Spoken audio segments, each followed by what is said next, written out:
Salam sejahtera sahabat dan rakan saya di channel YouTube.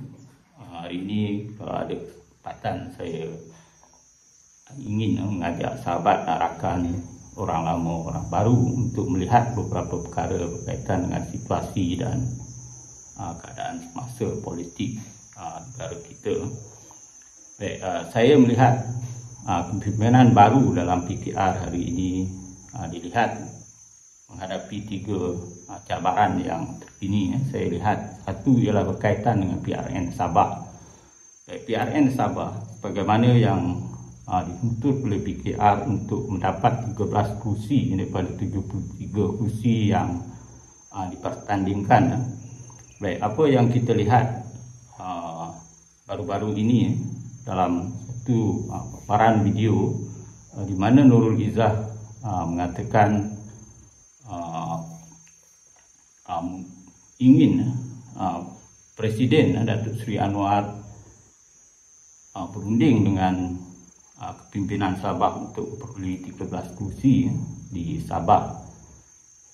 Kalau kita lihat ini, sepatutnya mereka tidak perlu membebankan Presiden Datuk Seri Anwar untuk berunding perkara-perkara ini, kerana kita yakin beliau banyak lagi tugas-tugas lain yang perlu diselesaikan untuk negara. Jadi saya lihat kepimpinan baru dalam PKR ini sepatutnya mereka boleh menyelesaikan perkara tersebut.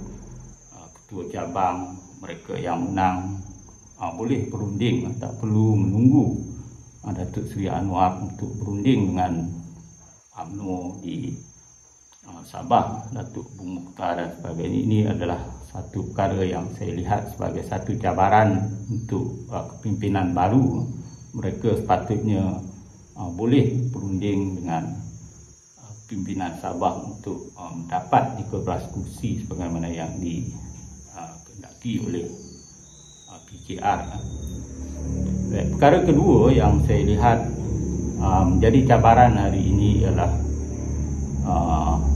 berkaitan dengan isu SPRM sebagaimana yang kita lihat janji timbalan Presiden Nurul Izzah berkaitan dengan pelantikan Datuk Azam Baki dan beberapa perkara yang kita lihat seperti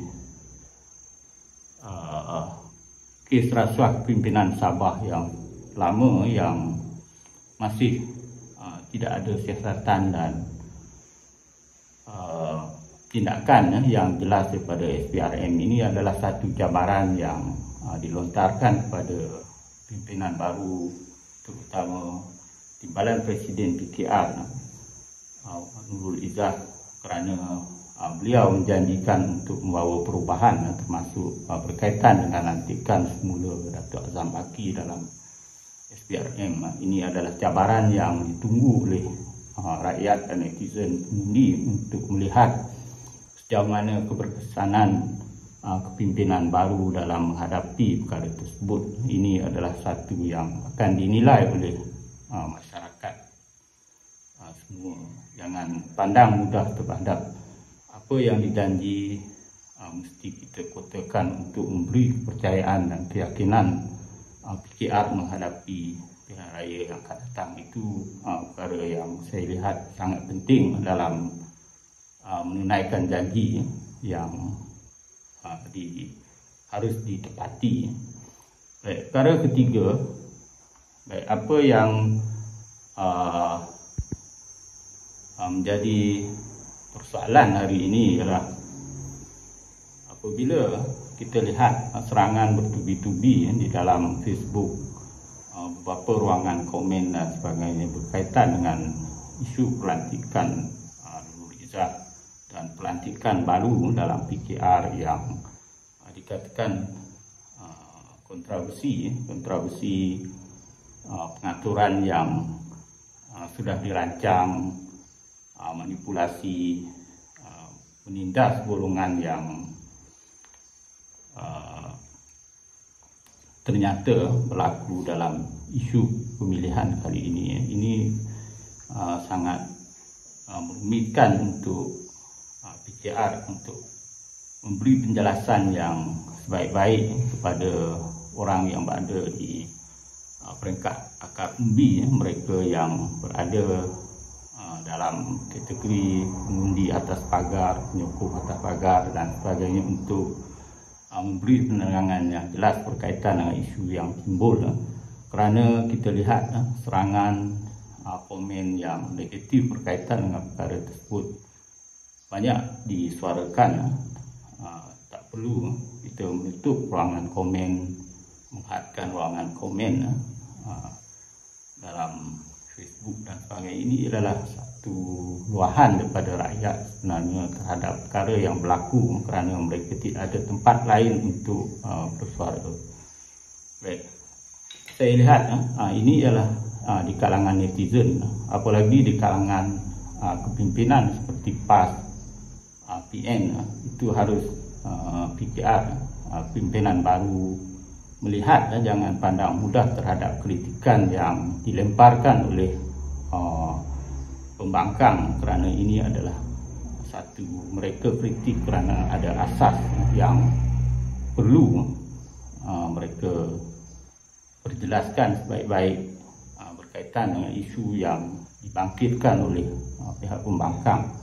Baik, saya lihat antara beberapa isu yang dilontarkan oleh pimpinan dalam PKR terhadap pimpinan baru PKR, antaranya ialah pernyataan yang saya lihat daripada Ketua Muslimat PAS Malaysia, Dewan Muslimat PAS, Nuraidah Muhammad Saleh, yang mengatakan politik dinasti PKR, kepentingan dan ketantusan, ini antara tajuk yang rakan boleh lihat di dalam Harakah Daily.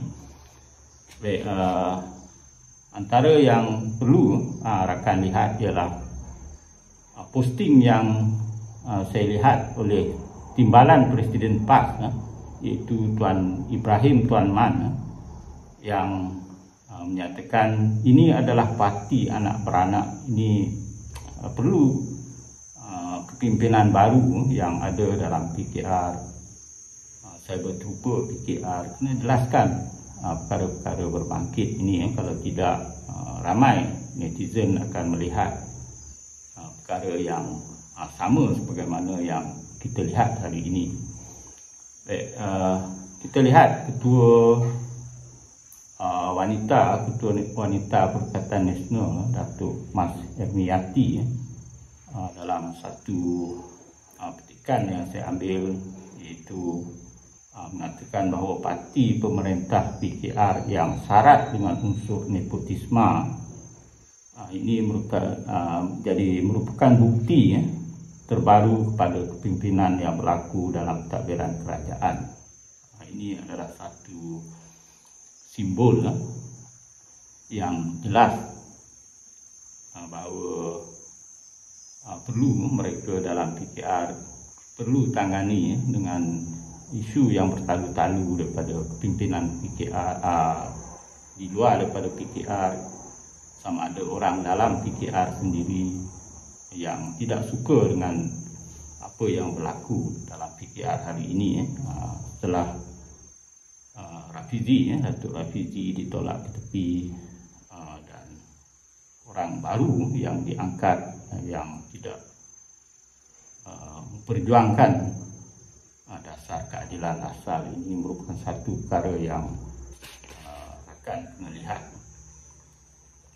Baik, banyak yang kita lihat dalam kerajaan hari ini, antara kritikan pedas daripada beberapa pimpinan dalam parti pembangkang harus kita lihat, kerana mereka mengkritik ini adalah satu asas yang mereka lihat, dan ramai di antara pengundi dan netizen juga melihat perkara sama.